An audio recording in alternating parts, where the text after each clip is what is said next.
भारत ने Hormuz strait की जगह दूसरे रास्ते से कच्चे तेल का आयात बढ़ा दिया। सूत्रों के मुताबिक अब दूसरे रास्तों से 70% तक कच्चे तेल का आयात किया जा रहा है। भारत में पेट्रोल डीजल के स्टॉक की स्थिति में भी सुधार हो रहा है।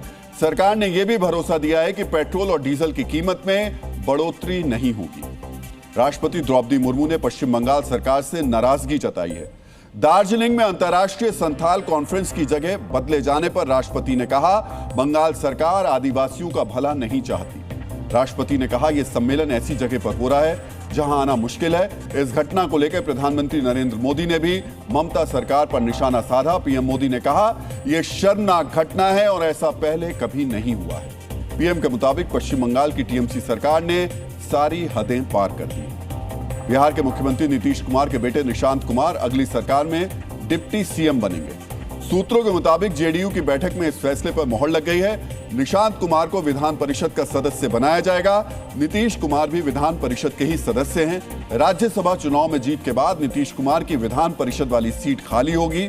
वहीं पार्टी में शामिल होने से पहले निशांत सक्रिय भी हो गए हैं। आज उन्होंने पार्टी के नेताओं और विधायकों के साथ लंबी बैठक की। यूपी के डिप्टी सीएम केशव मौर्य के हेलीकॉप्टर की आज इमरजेंसी लैंडिंग करानी पड़ी। उन्होंने सुबह 11 बजे के करीब लखनऊ से कौशाम्बी के लिए उड़ान भरी थी, लेकिन थोड़ी ही देर में हेलीकॉप्टर का डिस्प्ले अचानक बंद हो गया और अंदर धुआं बढ़ने लगा। पायलट ने तुरंत लखनऊ एयर ट्रैफिक कंट्रोल को जानकारी दी, जिसके बाद हेलीकॉप्टर की सुरक्षित लैंडिंग करवाई गई। हेलीकॉप्टर में केशव मौर्य समेत 6 लोग सवार थे। इसके बाद वो दूसरे हेलीकॉप्टर से कौशाम्बी पहुंचे। शुरुआती जांच में पता चला है कि हेलीकॉप्टर के इलेक्ट्रॉनिक सिस्टम में कुछ खराबी आ गई थी। पत्रकार की हत्या के मामले में डेरा सच्चा सौदा के प्रमुख गुरमीत राम रहीम को बड़ी राहत मिली है।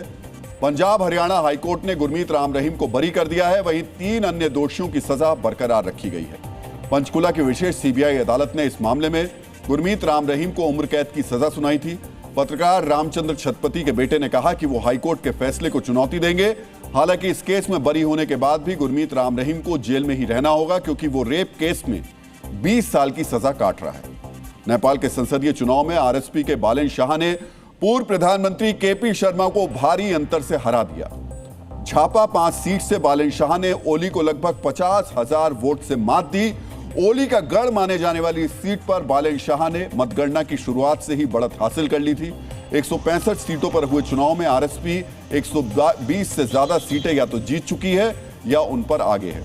बाकी 110 सीटों के नतीजे राष्ट्रीय स्तर पर किसी पार्टी को मिले कुल वोट प्रतिशत के आधार पर आते हैं। चुनाव की पूरी तस्वीर आने में 2 हफ्ते का समय लग सकता है। डीएनए मित्रों, डीएनए के वॉर एडिशन का आज 8वां दिन है और आज सबसे ज्यादा ईरान की माफी ट्रेंड कर रही है।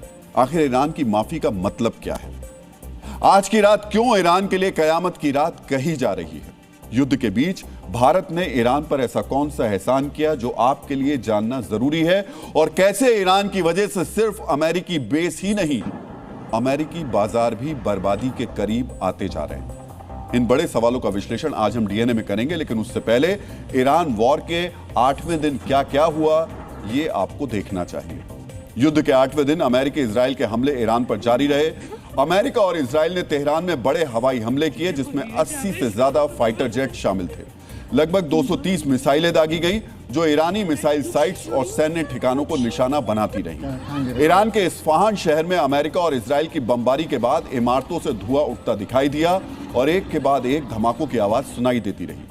अमेरिकी सेंट्रल कमांड ने कहा है कि पहले सप्ताह में 3000 से ज्यादा लक्ष्यों पर हमला हो चुका है और ये रुकने वाला नहीं है। इस जंग में आज की रात अभी बाकी है। इजराइल ने ईरान के अलावा लेबनान में कई जगहों पर हवाई हमले और ग्राउंड रेड की।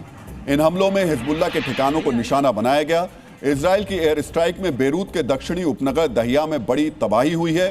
दक्षिणी लेबनान में लड़ाकू विमानों ने कई बार हमला किया। इन हमलों में कस्बों और गांव में मौजूद हिजबुल्लाह के गढ़ों को निशाना बनाया गया। लेबनान में इजराइल के हमलों से अब तक लगभग 250 मौतें हो चुकी हैं, जबकि 30,000 से ज्यादा लोग विस्थापित हुए हैं। इजराइल लेबनान में हिजबुल्लाह के कमांड सेंटर्स, हथियार स्टोरेज और इंफ्रास्ट्रक्चर को निशाना बना रहा है। इजराइल के हमले के जवाब में आज हिजबुल्लाह ने उत्तरी इजराइल पर रॉकेट और ड्रोन से हमला किया। ईरान ने 2 प्रॉमिस फॉर ऑपरेशन के तहत मिडिल ईस्ट के अमेरिकी ठिकानों पर मिसाइलें और ड्रोन दागे। अमेरिकी राष्ट्रपति ट्रंप की कड़े हमलों की धमकी के बाद ईरान ने भी इराक और सीरिया में बड़े हमले किए। इराक के बसरा में ईरान ने ड्रोन अटैक किया। ईरान ने इस हमले में अमेरिकी तेल कंपनियों को निशाना बनाया। ईरान के ड्रोन अटैक्स के बाद अमेरिकी कंपनी के दफ्तर और गोदाम में आग लग गई। इस हमले से अमेरिकी तेल कंपनियों को बड़ा नुकसान हुआ है। ईरान के राष्ट्रपति मसूद पेजेश्कियन ने कहा कि पड़ोसी देशों पर हमला नहीं करेंगे जब तक उन देशों से हमले ना हो, लेकिन अमेरिकी ठिकानों को निशाना बनाया जाएगा। हालांकि इस बयान के ठीक पहले ईरान ने यूएई, सऊदी अरब, बहरीन और जॉर्डन पर हमले किए। ईरान ने कई मिसाइल्स भी दागी। विस्फोट और आग की वजह से कई जगह धुएं के गुबार उठते दिखाई दिए। ईरान ने बहरीन में मौजूद अमेरिकी नेवी की 5th फ्लीट पर ड्रोन और मिसाइल्स हमला किया, जिसमें आग लग गई। जॉर्डन पर हमला करके ईरान ने मुवाफक सल्ती एयरबेस पर थार्ड रडार नष्ट कर दिया, जिसकी कीमत $300 मिलियन से ज्यादा थी। सऊदी अरब में ईरान ने बैलिस्टिक मिसाइल और ड्रोन से हमला किया। ईरानी मिसाइलों के निशाने पर प्रिंस सुल्तान एयरबेस था। इस हमले को सऊदी अरब ने इंटरसेप्ट कर लिया। ईरान की चेतावनी के बावजूद कुछ मिडिल ईस्ट के देशों से ईरान पर हमला जारी है। आज बहरीन से ईरान पर मिसाइलें दागी गई। इसका वीडियो भी सामने आया, जिसमें अमेरिका की मिसाइल को एक लॉन्चर से ईरान की तरफ दागा जा रहा था। बहरीन से हमले को ईरान को और ज्यादा भड़काने वाला कहा जा रहा है।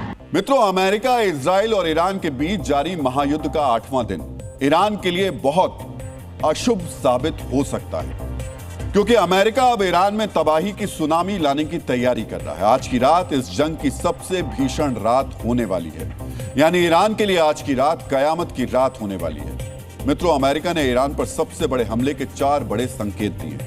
मित्रों, अमेरिका के राष्ट्रपति डोनाल्ड ट्रंप ने बयान दिया कि आज ईरान पर और भी कड़ा हमला हो सकता है, और इस बार ऐसे क्षेत्रों और समूहों को निशाना बनाया जा सकता है जिन्हें पहले लक्ष्य नहीं बनाया गया था। आज आपको समझना चाहिए अब ट्रंप ईरान में कहां धमाका करने वाले हैं। मित्रों, अमेरिका के वित्त मंत्री स्कॉट बेसेंट ने ऐलान किया कि आज रात अमेरिका ईरान पर सबसे बड़ा बमबारी अभियान शुरू करेगा। आज आपको जानना चाहिए, जब अमेरिकी नेता युद्ध के बीच में ऐसे बयान देते हैं तो इसका परिणाम क्या होता है। आज की खबर आई है, और आज ही ये खबर आई कि अमेरिका ने अपने तीसरे aircraft carrier USS George W Bush को मिडिल ईस्ट की तरफ रवाना कर दिया है। आज आपको यह भी समझना चाहिए, आज से पहले किन परिस्थितियों में अमेरिका ने किसी क्षेत्र में अपने 3 या 3 से ज्यादा कैरियर स्ट्राइक ग्रुप तैनात किए हैं। मित्रों, आज अमेरिका के राष्ट्रपति ट्रंप ने जानकारी दी। उन्होंने अमेरिकी रक्षा कंपनियों को उत्पादन 4 गुना बढ़ाने का निर्देश दिया। आज आपके लिए यह जानना भी जरूरी है, इन 4 गुना मिसाइल्स, बम और रक्षा उपकरणों का इस्तेमाल अमेरिका कहां और कैसे करने वाला है। आज हम बारी बारी से इन तीनों संकेतों का विश्लेषण करेंगे, लेकिन सबसे पहले आपको अमेरिका के वित्त मंत्री के उस बयान के बारे में जानना चाहिए जिसे सुनकर तेहरान की टेंशन बहुत ज्यादा बढ़ गई है। अमेरिकी मीडिया को दिए इंटरव्यू में अमेरिका के वित्त मंत्री स्कॉट बेसेंट ने ईरान को बड़ी धमकी दी है। बेसेंट ने कहा, आज रात हमारा अब तक का सबसे बड़ा बमबारी अभियान होगा। हम ईरानी मिसाइल लॉन्चर्स और उन फैक्ट्रियों को सबसे ज्यादा नुकसान पहुंचाएंगे जो मिसाइलें बनाती हैं। हम उन्हें काफी हद तक कमजोर कर रहे हैं और हमारा अभियान जबरदस्त रहा है। मित्रों, अमेरिका के वित्त मंत्री जो कह रहे हैं, ग्राउंड पर अमेरिकी एयरफोर्स की हलचल उससे मेल खा रही है। इस युद्ध की शुरुआत के जो कारण बताए गए थे, उसमें ईरान की मिसाइल क्षमता से खतरा एक बड़ी वजह थी, और अब अमेरिका इसे पूरी तरह खत्म करने के लिए ईरान पर सबसे बड़ा हमला करने जा रहा है। इसके लिए बड़ी संख्या में अमेरिकी बॉम्बर्स की तैनाती भी की गई है। ब्रिटेन ने अपने एयरबेस से ईरान पर हमले की अनुमति भी दे दी है। इसके बाद ब्रिटेन के फेयरफोर्ट बेस पर आज अमेरिका के 3 B-1 लैंसर बॉम्बर्स लैंड हुए, जिनका इस्तेमाल ईरान के मिसाइल साइलो और मिसाइल सिटी पर हमले के लिए किया जाना है। ब्रिटेन की अनुमति के बाद अब हिंद महासागर में मौजूद डिएगो गार्सिया बेस भी ईरान पर हमले करेगा। यहां पर अमेरिका के B-1 lancer bomber, B-52 bomber और B-2 बॉम्बर मौजूद हैं। अमेरिका एक साथ अपने तीनों बॉम्बर के हमले में इस्तेमाल क्यों कर रहा है, इसकी भी एक खास वजह है। अमेरिका का B-2 स्टेल्थ ईरान में घुसकर गहरी मिसाइल टनल पर हमला करने में सक्षम है। B-52 बॉम्बर अपने टारगेट पर दूर से क्रूज मिसाइल और भारी बमबारी करने में महारत रखता है। इसके अलावा सुपरसोनिक रफ्तार से चलने वाला B-1 बॉम्बर एक साथ कई टारगेट पर तेजी से प्रिसीजन बम गिरा सकता है। इस तरह कम दूरी से हमला करके तीनों बॉम्बर एक ही रात में दर्जनों मिसाइल ठिकानों को निशाना बना सकते हैं। मित्रों, कतर, सऊदी और यूएई में मौजूद अमेरिकी एयरबेस ईरानी मिसाइलों की रेंज में है। इसीलिए हिंद महासागर में मौजूद डियो गार्सिया बेस ईरान के सबसे करीब और सुरक्षित बेस माना जाता है, जहां से ईरान पर सबसे बड़ा हमला हो सकता है। इससे पहले ईरान पर बम बरसाने के लिए बॉम्बर्स को सीधे अमेरिकी बेसों से उड़ान भरनी पड़ती थी। इतनी लंबी दूरी से तेहरान में बम गिराने के लिए 12 से 15 घंटे का वक्त लगा। ट्रंप ने इस देरी का कारण ब्रिटिश प्रधानमंत्री कीर स्टारमर को बताया था और नाराजगी भी जाहिर की थी। लेकिन अब ब्रिटेन के फेयरफोर्ड और डिएगो गार्सिया बेस से उड़ान भरकर अमेरिकी बॉम्बर सिर्फ 5 से 6 घंटे में बमबारी कर सकते हैं, जिससे हमलों की संख्या भी बढ़ेगी।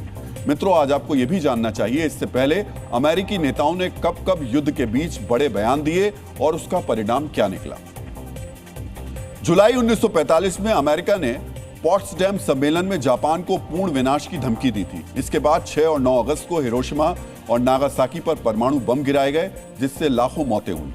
1991 के खाड़ी युद्ध के दौरान अमेरिका के तत्कालीन राष्ट्रपति जॉर्ज डब्ल्यू बुश ने इराक को धमकी दी, कुवैत से निकलो नहीं तो परिणाम भुगतने को तैयार रहो। सद्दाम ने धमकी को नजरअंदाज किया। इसके बाद 17 जनवरी 1991 से 43 दिन में अमेरिका ने हजारों हवाई हमले किए और अमेरिकी एयरक्राफ्ट्स ने लाखों उड़ानें भरी, जिसके बाद इराक को कुवैत छोड़ना पड़ा। 9/11 के बाद जॉर्ज डब्ल्यू बुश ने तालिबान को धमकाते हुए कहा था, अलकायदा को सौंपो वरना भीषण कार्रवाई होगी। इस बयान के बाद 7 अक्टूबर 2001 से बड़े हवाई हमले शुरू हुए, जिससे तालिबान सरकार जल्द ही गिर गई।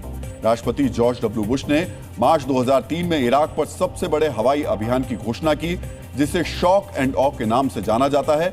यह अभियान इराक में व्यापक नरसंहार के हथियारों के झूठे दावों पर आधारित था, लेकिन इसके बाद 48 घंटे के अंदर इराक पर 3000 बम और मिसाइल्स गिराए गए। बाद में अमेरिकी सेना इराक के अंदर घुसी और सद्दाम को सत्ता से हटा दिया गया। मित्रों, इसका मतलब साफ है, अक्सर अमेरिकी नेताओं की धमकी सही साबित हुई है और आज ईरान भी अमेरिका के राष्ट्रपति ट्रंप और वित्त मंत्री स्कॉट बेसेंट की धमकी को हल्के में नहीं लेना चाहेगा। लेकिन ईरान के लिए आज एक और बुरी खबर आई है। मित्रों, आज ही अमेरिका ने अपने तीसरे एयरक्राफ्ट कैरियर को मिडिल ईस्ट भेजने का ऐलान किया है, जो अपने कैरियर स्ट्राइक ग्रुप के साथ इस इलाके में पहले से मौजूद 2 एयरक्राफ्ट कैरियर की मदद करने पहुंचेगा। ईरान के खिलाफ युद्ध में अमेरिका ने समंदर से बड़े हमले किए हैं। इस क्षेत्र में पहले से 2 बड़े एयरक्राफ्ट कैरियर मौजूद हैं, यूएसएस अब्राहम लिंकन अरब सागर में और USS Gerald R Ford red sea में मौजूद है, और USS George H W. Bush Atlantic महासागर में अपनी अंतिम ट्रेनिंग एक्सरसाइज पूरी कर रहा है। अब अमेरिका इसे भी मिडिल ईस्ट में बुला रहा है। मित्रों, इससे पहले सिर्फ 1991 के खाड़ी युद्ध और 2003 की इराक वॉर के दौरान ही अमेरिका ने अपने 3 एयरक्राफ्ट कैरियर इस क्षेत्र में एक साथ बुलाए थे।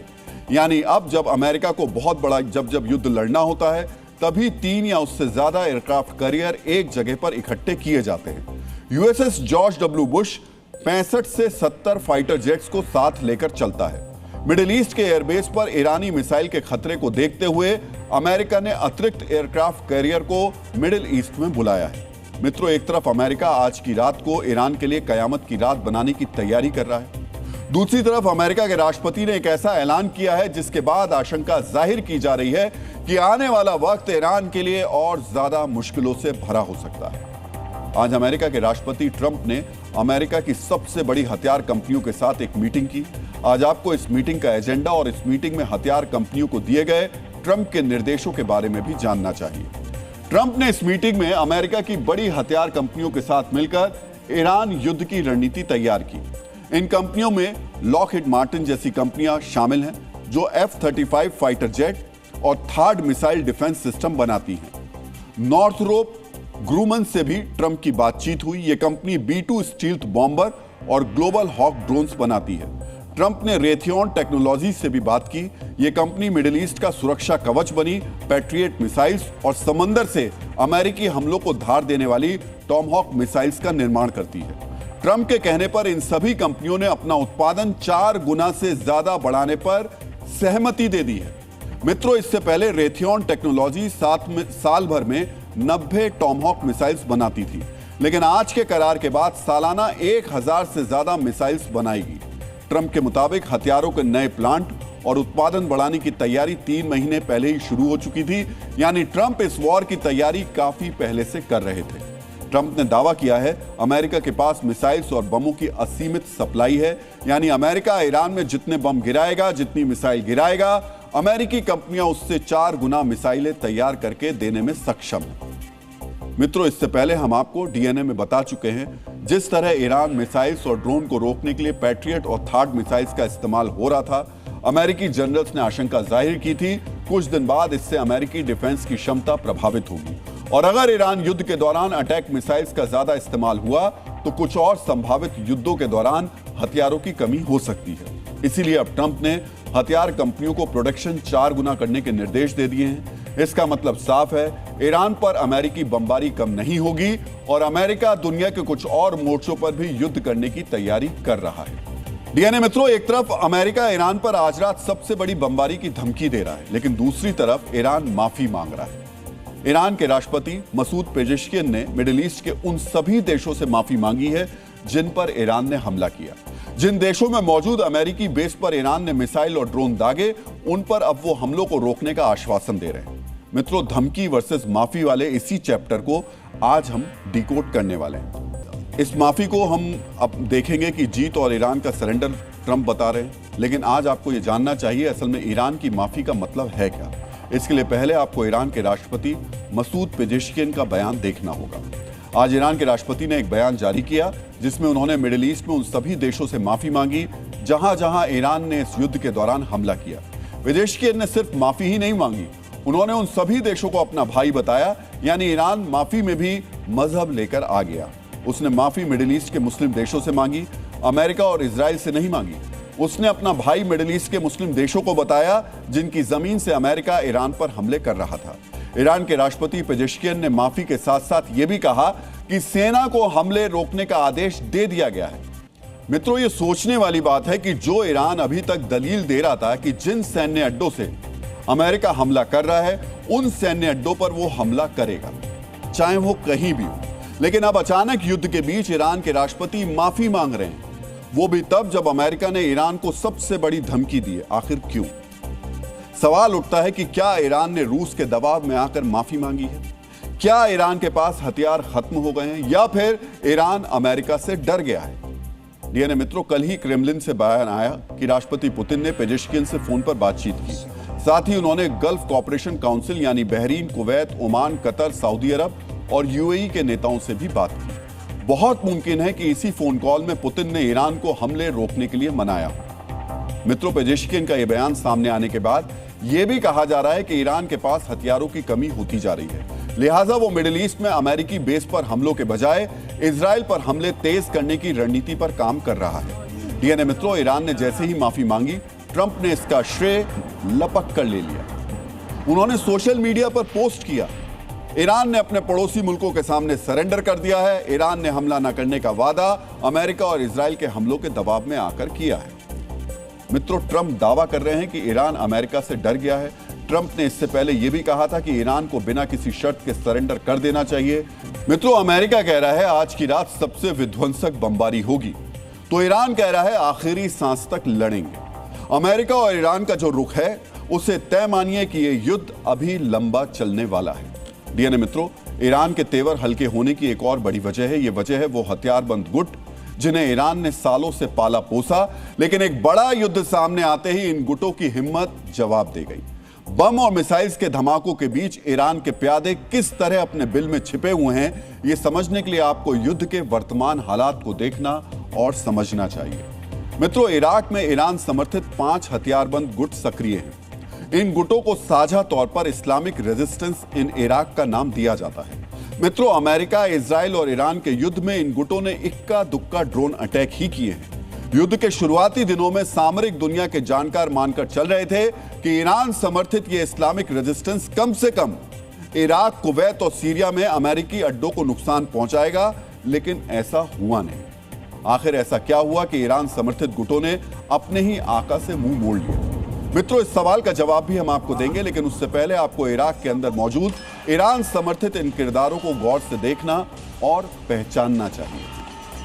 मित्रों, ईरान के इस इस्लामिक रेजिस्टेंस में सबसे बड़ा नाम है बद्र ऑर्गेनाइजेशन, जिसके पास 22,000 हथियारबंद लड़ाके हैं। दूसरा बड़ा गुट है अहल ए हक, जिसकी कमान तले 15,000 लड़ाके हैं। तीसरा है कतैब सैयद अल शुहादा, इस गुट में 10,000 लड़ाके हैं। 5 संगठनों के इस समूह में चौथा किरदार है हरकत ए हिजबुल्लाह, जिसके पास 8,000 लड़ाके हैं। और आखिरी गुट है कतैब हिजबुल्लाह, इस 1,000 लड़ाके हैं। मित्रों, इन सभी गुटों की संख्या को एक साथ जोड़ा जाए तो इस इस्लामिक रेजिस्टेंस के झंडे तले तकरीबन 55,000 लड़ाके हैं। इतनी बड़ी तादाद में हथियारबंद लड़ाके किसी भी देश और सरकार को चुनौती दे सकते हैं। इन लड़ाकों के पास एंटी एयरक्राफ्ट गन, तोप और ड्रोन जैसे भारी हथियार भी हैं, लेकिन ये जंग के मैदान में नहीं उतर रहे हैं। अब हम आपको इन गुटों की मजबूरी या यूं कहें कि डर की वजह भी बताने जा रहे हैं। मित्रों, इन गुटों के कमांडर्स के अंदर सबसे बड़ा डर इस बात का है कि जिस तरह मोसाद की मदद से ईरान के नेताओं और कमांडर्स को मारा गया, वही हाल इन लोगों का भी हो सकता है। दूसरा बड़ा डर इराक की सरकार का है। अगर इन गुटों ने इराक की धरती पर अमेरिकी हितों को नुकसान पहुंचाया तो इराक इस इस्लामिक रेजिस्टेंस के खिलाफ सैन्य कार्रवाई कर सकता है। दहशत की तीसरी बड़ी वजह है कुर्द लड़ाके, जिन्हें अमेरिका का समर्थन हासिल है। ईरान समर्थित गुटों ने सैन्य कार्रवाई की तो घातक कुर्दों को अमेरिका ईरान के इन प्रॉक्सी संगठनों की तरफ मोड़ सकता है। मित्रों, कुछ सामरिक हलकों में यह भी चर्चा है कि युद्ध शुरू होने से पहले इन गुटों को ईरान विरोधी पक्षों द्वारा पैसा पहुंचाया गया था। यह भी एक वजह है जिसकी वजह से इन 5 गुटों की बंदूकें अब तक खामोश है। मित्रों, कुछ ऐसा ही हाल यमन में ईरान समर्थित हूती आतंकवादियों का भी है। हूती आतंकी बार बार अमेरिका और इजरायली हमले की आलोचना कर रहे हैं, लेकिन गाजा के युद्ध की तरह इस बार मिसाइल या ड्रोन नहीं दाग रहे हैं। ले देकर सिर्फ लेबनान में मौजूद हिजबुल्लाह एक ऐसा ईरान समर्थित गुट है जो इजराइल से लड़ रहा है। लेकिन यहां आपको जानना चाहिए, ये लड़ाई हिजबुल्लाह ने ईरान के समर्थन में मोल नहीं ली है। हिजबुल्लाह ने तो खुद को जंग से दूर कर लिया था, लेकिन जब इजराइल ने हिजबुल्लाह पर ताबड़तोड़ हमले किए तो मजबूरन हिजबुल्लाह को भी जवाबी कार्रवाई करनी पड़ी। मित्रों, हिंदी की एक कहावत है, सुख के सब साथी दुख में ना कोई। जब तक खामनेई की हुकूमत इन गुटों को करोड़ों डॉलर देती रहती थी, तब तक ये खामनेई का झंडा उठाते रहते थे। आज खामनेई नहीं है तो इन गुटों ने भी ईरान से किनारा कर लिया। मित्रों, सोचिए, अमेरिका कह रहा है ईरान को मारूंगा, ईरान कह रहा है मिडिल ईस्ट को नहीं मारूंगा, और इस मरने मारने के बीच भारत क्या कर रहा है? भारत इंसानियत के नाम पर लोगों को बचाने में जुटा है। भारत युद्ध के खिलाफ और मानवता के साथ खड़ा है। भारतीय संस्कृति का सिद्धांत है कि शरणागतम न त्यजेत, यानी शरण में आए व्यक्ति का कभी त्याग नहीं करना चाहिए। शरणागत की रक्षा भारतीय संस्कृति में प्रमुख कर्तव्य माना गया है। मिडिल ईस्ट में चल रहे बारूदी युद्ध के बीच भारत ने अपनी इसी मानवतावादी संस्कृति का परिचय दिया है। मित्रों, भारत ने ईरान के शिप IRIS लावन को कोची में शरण दी है। यह बहुत बड़ा फैसला है। ऐसे वक्त में जब दुनिया के ताकतवर देश भी ईरान के समर्थन में बयान देने से भी संकोच कर रहे हैं, भारत ने मानवीय आधार पर ईरान की नौसेना के जहाज और नौसैनिकों को शरण दी है। भारत ने ईरान के नौसैनिक जहाज आयरिस लावन को कोची में डॉक करने की इजाजत दी है। सरल शब्दों में कहें तो ईरान के नौसैनिक जहाज को कोची में शरण दी गई है। आयरिस लावन भारतीय नौसेना के मिलन 2026 एक्सरसाइज और इंटरनेशनल फ्लीट रिव्यू में शामिल होने के लिए आया था। इसे ईरान लौटना था। इसी बीच 28 फरवरी 2026 को भारत से संपर्क किया और आयरिस लावन को कोची में डॉक करने की अनुमति मांगी। ईरान की तरफ से बताया गया कि जहाज में तकनीकी खराबी आ रही है, उसे तत्काल ठीक करने के लिए पोर्ट पर डॉक करना होगा। भारत ने ईरान के इस अनुरोध पर विमर्श करने के बाद 1 मार्च को जहाज को कोची में डॉकिंग की अनुमति दे दी। 4 मार्च को आयरिस लावन कोची पहुंचा और फिलहाल वहीं पर है। आयरिस लावन पर ईरान की नौसेना के 183 क्रू मेंबर्स भी मौजूद थे। ये सभी कोची में भारतीय नौसेना के मेहमान हैं। मित्रों, ये साधारण घटना दिखती है, लेकिन शरणागत की रक्षा वाली मानवीय भारतीय नीति को समझने के लिए इस घटना की टाइमिंग को गौर से समझ लीजिए। 28 फरवरी को अमेरिका और इजराइल ने ईरान पर हमला बोला। 4 मार्च को अमेरिका ने ईरान के युद्धपोत आयरिस डेना को श्रीलंका के दक्षिणी तट के पास अंतर्राष्ट्रीय जल क्षेत्र में डुबो दिया। अब समझिए, 28 फरवरी को जैसे ही अमेरिका इजराइल ने बमबारी शुरू की, ईरान ने अपनी नौसेना के जहाज को बचाने के लिए भारत से मदद मांगी। इस बीच अमेरिका ने आयरिस डेना को डुबो दिया। 4 मार्च को आयरिस लावन कोची पहुंच गया।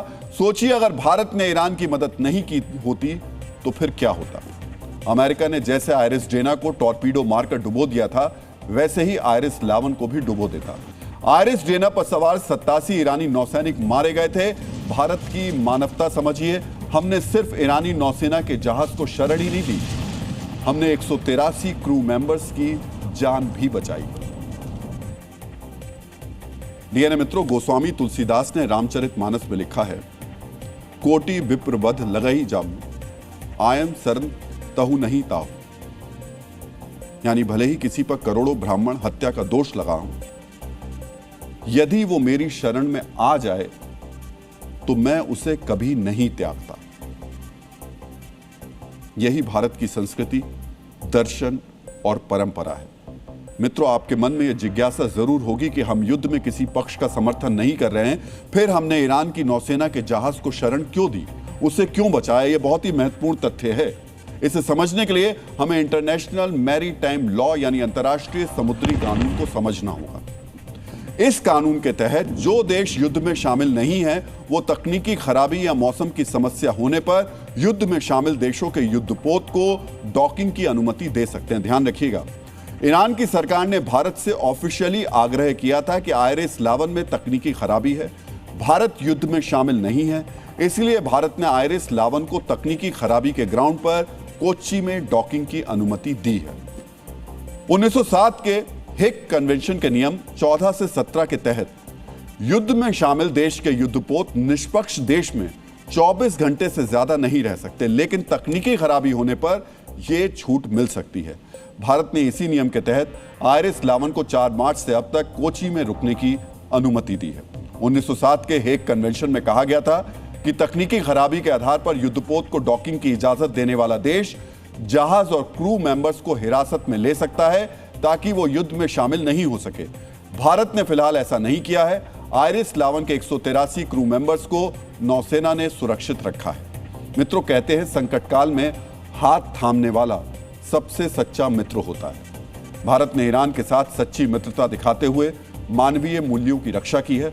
मित्रों, अब यहां हम आपको ईरानी नौसेना के जहाज आयरिस लावन के बारे में छोटी सी जानकारी शेयर कर देते हैं। ईरानी नौसेना में यह शिप 1985 में शामिल हुआ था। मुख्य रूप से यह फारस की खाड़ी के आसपास ऑपरेट करता है। इसमें 9 टैंक्स की तैनाती और 225 सैनिकों के रहने की व्यवस्था है।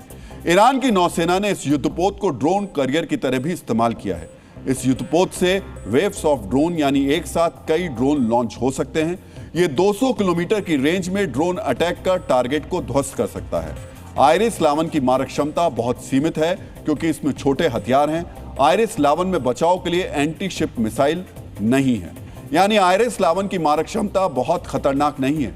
इसलिए यह तय है कि अगर भारत ने आयरिस लावन को शरण नहीं दी होती तो अब ईरान का यह जहाज समंदर में अब तक डूब चुका होता और 183 क्रू मेंबर्स की जान जा चुकी होती। लेकिन भारत ने ईरान के आग्रह को मानते हुए मानवता के पक्ष में निर्णय लिया। वसुधैव कुटुंबकम के सूत्र वाक्य पर चलने वाला भारत शांति की बात कर रहा है, ईरानियों को बचा रहा है, क्योंकि भारत के लिए मानवता सर्वप्रथम है। लेकिन नाटो देशों के लिए संगठन या कहिए कि अमेरिका प्रथम है। यही कारण है कि ईरान के खिलाफ युद्ध में अब उन यूरोपीय देशों की भी एंट्री हो चुकी है जो अब तक शांति की बातें कर रहे थे। फ्रांस और इटली जैसे देश पहले से ही अमेरिका का वैचारिक समर्थन कर रहे थे, लेकिन जो ब्रिटेन और स्पेन ईरान युद्ध से दूरी बनाने की बात कर रहे थे, वो भी अब बम बारूद लेकर अमेरिका के साथ खड़े होने के लिए तैयार है। इसीलिए अब हम नाटो देशों के इस हृदय परिवर्तन का विश्लेषण करने वाले हैं। मित्रों, प्रसिद्ध ब्रिटिश लेखक और विचारक जॉर्ज ऑरवेल ने कहा था, शक्ति इतनी प्रभावशाली होती है कि लोग अंततः उसी के प्रभाव में आ जाते हैं। जॉर्ज ऑरवेल की कही बात को सत्य साबित करने वाला ब्रिटेन है। ब्रिटेन के जो प्रधानमंत्री ये कह रहे थे कि वो ईरान के खिलाफ हमले नहीं करेंगे और इराक युद्ध की गलतियों को नहीं दोहराएंगे, वही अब कह रहे हैं वो अपने फाइटर जेट्स भेजने वाले हैं। रक्षात्मक कार्रवाई, ये 2 शब्द युद्ध में शामिल होने का सर्व सुरक्षित द्वार है। फिलहाल इसका इस्तेमाल ब्रिटेन कर रहा है। ब्रिटेन की तरह स्पेन का भी मन परिवर्तन हो रहा है। स्पेन के प्रधानमंत्री पेड्रो सांचेज ने भी ईरान युद्ध पर बहुत बड़ा बयान दिया है। उन्होंने कहा कि हमारे दोनों सहयोगी देशों के बीच तनाव बढ़ा हुआ है, लेकिन अमेरिका के साथ वफादार सहयोग जारी रहेगा। अब इस वफादार सहयोग का अर्थ समझने के लिए कूटनीतिक विशेषज्ञ होना जरूरी नहीं है। सबको पता है इसका मतलब क्या है। मित्रों, फ्रांस के सम्राट रहे नेपोलियन बोनापार्ट ने कहा था, अंततः बड़ी शक्ति और बड़ी सेना वाले के साथ ही परिस्थितियां खड़ी हो जाती हैं। ठीक यही हो रहा है। अमेरिका इजराइल बनाम ईरान युद्ध में एक के बाद एक नेटो देश धीरे धीरे अमेरिका के समर्थन में आते जा रहे हैं। अब सवाल है कि अगर नेटो देश सब साथ आ गए तो क्या होगा। इसका जवाब जानने के लिए नेटो देशों की शक्ति समझना भी आवश्यक है। नेटो के पास लगभग 33 से 36 लाख सक्रिय सैनिक हैं। नेटो देशों के पास 20,000 से ज्यादा घातक विमान हैं, जिसमें अकेले अमेरिका के पास 13,000 से ज्यादा आधुनिक फाइटर जेट्स हैं।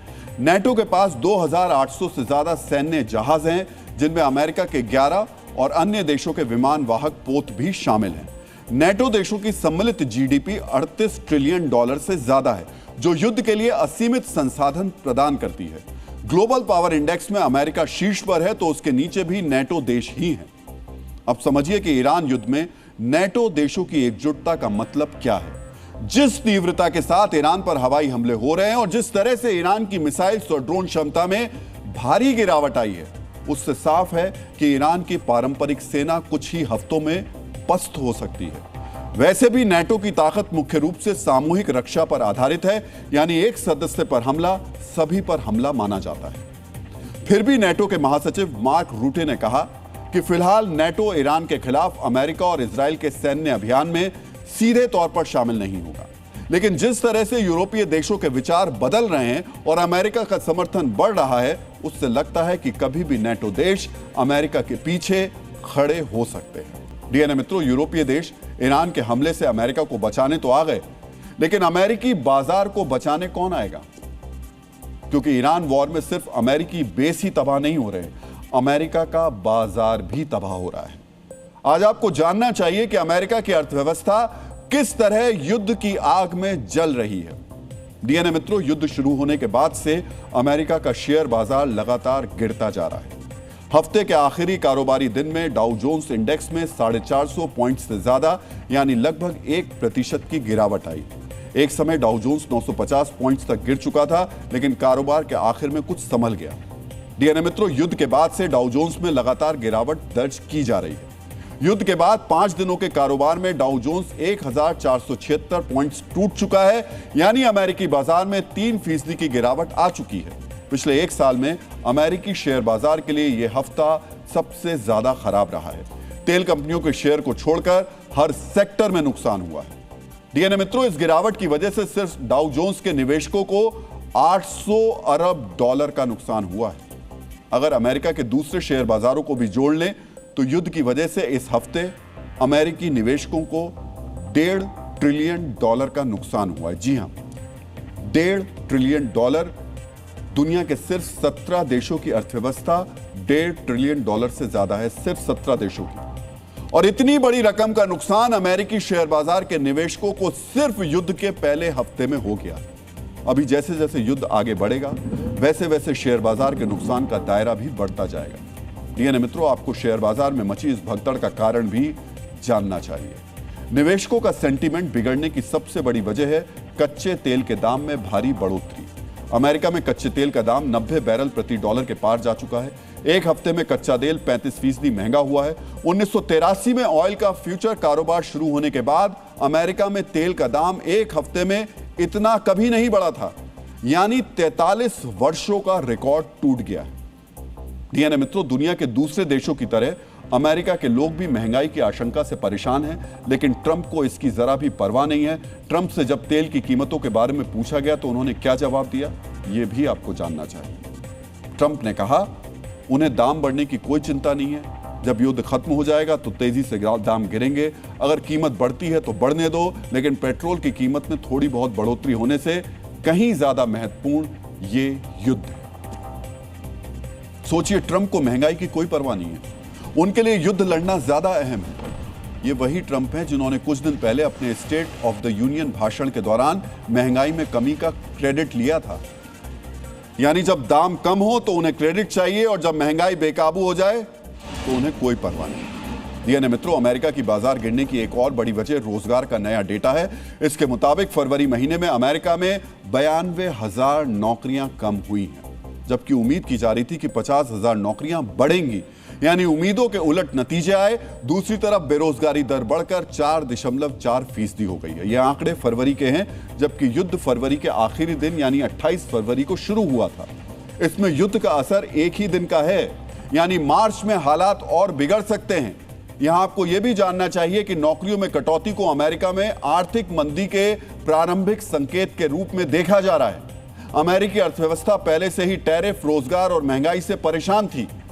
ईरान युद्ध ने अब और मुश्किलें बढ़ा दी। विशेषज्ञों का कहना है कि अमेरिका में मौजूद डर को लेकर के, यानी वो स्थिति जब आर्थिक विकास रुक जाए लेकिन महंगाई और बेरोजगारी बढ़ती रहे, अमेरिका का शेयर बाजार अब इसी आशंका से डरा हुआ है। डीएनए मित्रों, अमेरिकी बाजार में मचे इस हड़कंप के बीच दुनिया की सबसे बड़ी asset management company black rock ने भी निवेशकों को बड़ा झटका दे दिया है।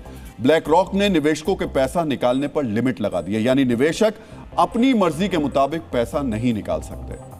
ब्लैक रॉक ने अपने 26 अरब डॉलर यानी लगभग 2,15,000 करोड़ के प्राइवेट क्रेडिट फंड से निवेशकों के पैसे निकालने को सीमित कर दिया है।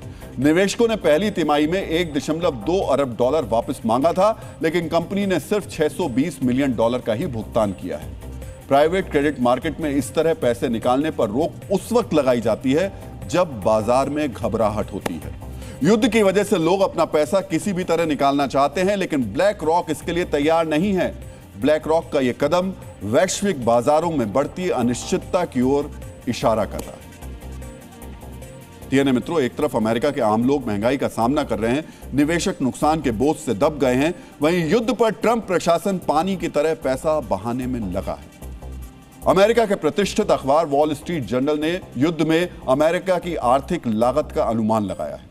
इसके मुताबिक युद्ध के शुरुआती 4 दिन में ही अमेरिका को 11 अरब डॉलर का खर्च हो चुका है। 11 अरब डॉलर यानी 1 लाख करोड़ रुपए के करीब।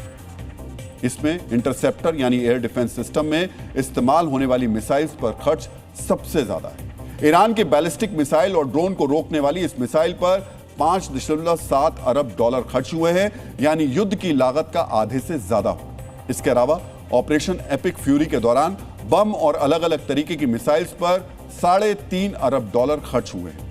इसमें युद्ध के लिए मिडिल ईस्ट में दिसंबर के आखिर से 12 वॉरशिप और लगभग 100 एयरक्राफ्ट्स की तैनाती की लागत भी शामिल है, लेकिन इसमें सैलरी, ट्रेनिंग और मिडिल ईस्ट में मौजूद सैन्य अड्डों पर खर्च शामिल नहीं है। इसका यह मतलब हुआ कि कुल खर्च 11 अरब डॉलर के अनुमान से भी ज्यादा है। वॉल स्ट्रीट जर्नल के मुताबिक तेजी से युद्ध की बढ़ती लागत के बीच अब अमेरिकी रक्षा मंत्रालय अतिरिक्त फंडिंग का दबाव बना रहा है। डीएनए मित्रों, पिछले साल अमेरिका ने जब ईरान के परमाणु ठिकानों पर हमला किया था तो अमेरिका का खर्च 2 अरब 26 करोड़ डॉलर यानी 20,000 करोड़ रुपए के आसपास था, लेकिन इस बार यह आंकड़ा सिर्फ 4 दिन में उसका 5 गुना हो गया है। अमेरिका के विशेषज्ञों का कहना है कि युद्ध लंबा चला तो लागत 210 अरब डॉलर के पार जा सकती है। युद्ध की इसी भारी भरकम लागत ने अमेरिकी बाजार के निवेशकों को बेचैन करके रख दिया। डीएनए मित्रों, ईरान के महायुद्ध से दुनिया में जो खलबली मची है, उसके बीच भारत लगातार अपनी ड्रोन पावर में इजाफा कर रहा है। अब हम आपके सामने भारत के इसी ड्रोन मिशन का विश्लेषण करने जा रहे हैं। इस विश्लेषण में आपको सबसे पहले भारत के लॉन्ग रेंज ड्रोन प्लान यानी लंबी दूरी के ड्रोन से जुड़े प्लान की जानकारी बेहद गौर से देखनी चाहिए। मित्रों, भारत में शेषनाग 150 ड्रोन पर तेजी से काम चल रहा है। यह ड्रोन एक भारतीय कंपनी बना रही है और सऊदी अरब में हुए एयर शो के दौरान इसकी पहली झलक दुनिया ने देख भी ली। मित्रों, इस ड्रोन की रेंज यानी फासला तय करने की क्षमता 1000 किलोमीटर है और इसके साथ 40 किलोग्राम तक का विस्फोटक भेजा जा सकता है। यानी इस ड्रोन की फायर पावर भारत की नाग और ध्रुवास्त्र जैसे टैंक रोधी मिसाइलों जितनी है।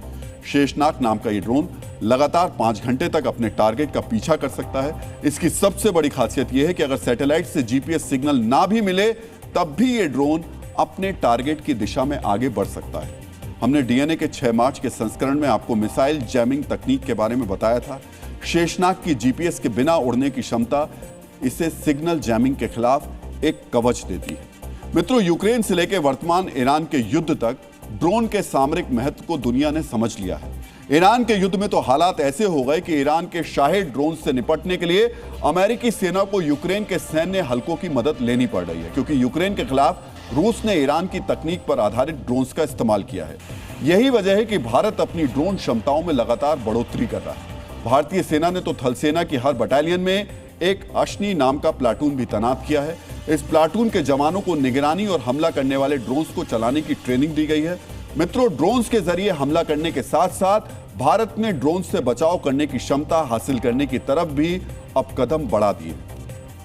डीएनए मित्रों, वर्तमान ईरान युद्ध में अपनी एक तस्वीर आपने जरूर देखी होगी, जब एक साथ बहुत सारे ड्रोन्स हमला करते हैं और अपने टारगेट को नुकसान पहुंचाते हैं। सामरिक भाषा में इस रणनीति को स्वार्म कहा जाता है, जिसका मतलब है एक साथ बहुत सारे ड्रोन दागना। ज्यादा तादाद में होने की वजह से हवाई रक्षा प्रणाली सभी ड्रोन्स को गिरा नहीं पाती और कुछ अपने टारगेट को बर्बाद कर देते हैं। इसी किस्म के खतरे से निपटने के लिए भारतीय सेना के लिए यम नाम का एक सिस्टम तैयार किया जा रहा है। अब हम आपको इसी सिस्टम से जुड़ी जानकारी देने जा रहे हैं। मित्रों, यम सिस्टम को भी भारत में ही तैयार किया गया है और 5 मार्च को इसका पहला टेस्ट भी पूरा किया जा चुका है। इस सिस्टम का एक रॉकेट लॉन्चर एक ही समय में 10 से ज्यादा ड्रोन्स को मार गिरा सकता है। हवा में उड़ते हुए ड्रोन से जब रॉकेट टकराता है तो उस वक्त रॉकेट की गति तकरीबन 200 किलोमीटर प्रति घंटा हो जाती है, यानी रॉकेट लगने के बाद दुश्मन के ड्रोन के परखच्चे उड़ना तय है। यम सिस्टम के रॉकेट 4 किलोमीटर दूर तक किसी भी छोटे या बड़े ड्रोन को रोक सकते हैं। इस सिस्टम की सबसे बड़ी खासियत है इसकी लागत। यम सिस्टम के एक रॉकेट की लागत सिर्फ 80,000 रुपए है। आप इस फैक्टर को कुछ इस तरह समझ सकते हैं कि ऑपरेशन सिंदूर के दौरान पाकिस्तान ने जो सोंगा ड्रोन दागे थे उनकी कीमत 1 करोड़ रुपए है और ऐसे ड्रोन को सिर्फ 80,000 रुपए की लागत से यम सिस्टम तबाह कर देगा। मित्रों, ऑपरेशन सिंदूर के दौरान पाकिस्तानी ड्रोन्स को मार गिराने के लिए भारतीय सेना ने लेजर आधारित सिस्टम और आकाश हवाई रक्षा प्रणाली का इस्तेमाल किया।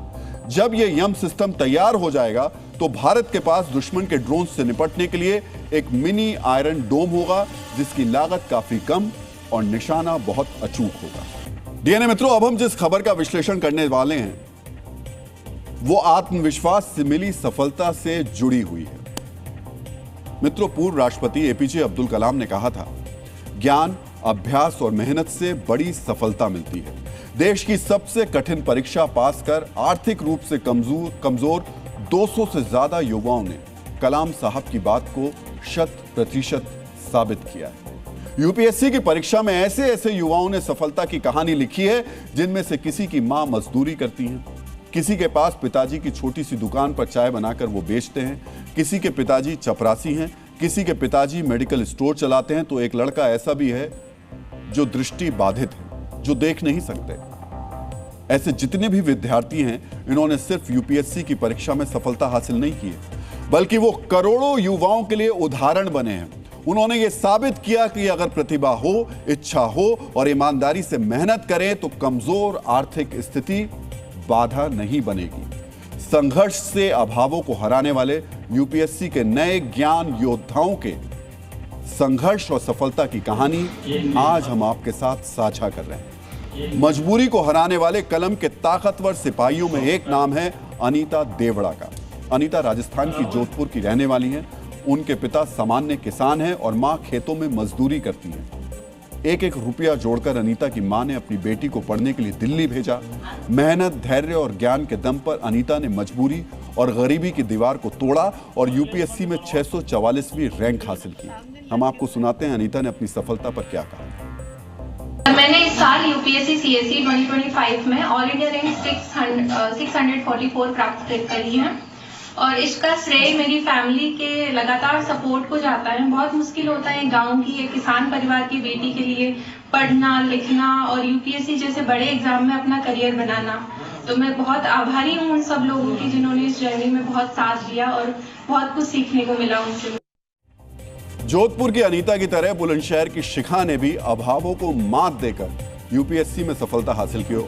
और हमारे जितने भी डीएनए मित्र हैं, मैंने कहा था कि अपने बच्चों को जरूर साथ लेकर बैठिएगा। उन बच्चों को आज देखना चाहिए, अपने माता पिता को देखना चाहिए वो कितनी मेहनत करते हैं, और इन बच्चों को देखना चाहिए किन अभावों में अपने माता पिता की तमाम मजबूरियों के बीच में उन्होंने इस शिखर को, इस मुकाम को हासिल किया। शिखा के पिता एक कन्या इंटर कॉलेज में 4th श्रेणी के कर्मचारी हैं, परिवार की आय बेहद कम है, लेकिन शिखा का आत्मविश्वास इतना ऊंचा है कि उन्होंने यूपीएससी परीक्षा में 113वीं रैंक जो है वो हासिल की है। अब हमारी बाईं तरफ जिस व्यक्ति को आप चाय बनाते हुए देख रहे हैं, उनके सुपुत्र ने भी देश की सबसे कठिन परीक्षा पास की है। यूपी के चंदौसी के रहने वाले देव जुडेजा ने यूपीएससी में 152वीं रैंक हासिल की है। सोचिए, जिनके पिता चंदौसी में चाय की दुकान चला रहे हैं, उनका बेटा अब आईपीएस बनेगा। इससे अधिक गर्व की बात क्या हो सकती है। लेकिन इसके लिए देव जुडेजा ने अपनी आर्थिक कमजोरी को कभी आड़े नहीं आने दिया। देव जुडेजा के पिता ने अपने बेटे की कामयाबी पर अब वो गौरवान्वित हैं। मित्रों, सिर्फ चाय की दुकान चलाने वाले नहीं, परचून और दवा की दुकान चलाने वालों की संतानों ने भी ऐसी ही सफलता हासिल की। बिहार के जमुई के रहने वाले मुकेश वर्णवाल को 465वीं रैंक मिली है। उनके पिताजी दवा की एक छोटी सी दुकान चलाते हैं। लंबे समय तक तैयारी करने में आर्थिक दिक्कतें थीं, लेकिन मुकेश ने अपने धैर्य की बदौलत सफलता हासिल की। मित्रों, बिहार के ही रविराज ने वो किया जो अविश्वसनीय जैसा है।